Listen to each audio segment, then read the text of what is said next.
एकीकडे ही सगळी पाणी टंचाईची भीषणता असताना दुसरीकडे मीरा भाईंदर ठाणे जिल्ह्यासह अनेक गावांना नदीचं पाणी पुरवलं जातं। तीच नदी आता फेसाळलेली पाहायला मिळते।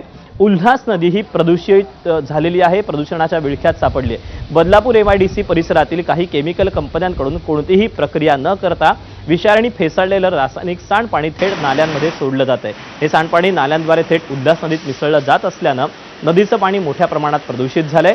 विशेष म्हणजे या प्रदूषित सांडपाण्यामुळे नदीतील ऑक्सिजनचं प्रमाण घटलं असून अनेक जलचर मृत्युमुखी पडत आहेत, तर नदीवर जलपर्णीचं प्रमाणही मोठ्या प्रमाणात वाढलेलं आहे।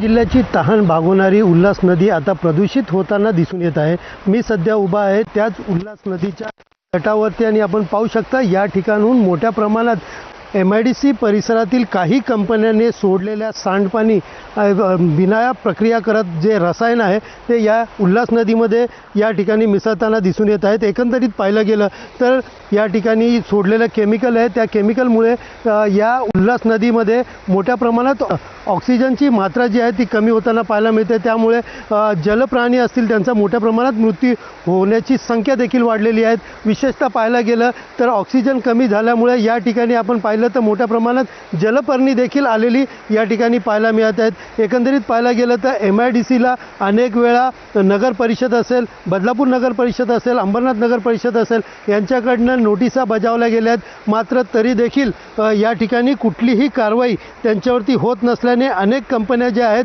त्या अशाच प्रकारे कुठलीही रासायनिक प्रक्रिया न करता या ठिकाणी केमिकल सोडत असल्याने या ठिकाणी मोठ्या प्रमाणात प्रदूषण होताना पाहायला मिळतात।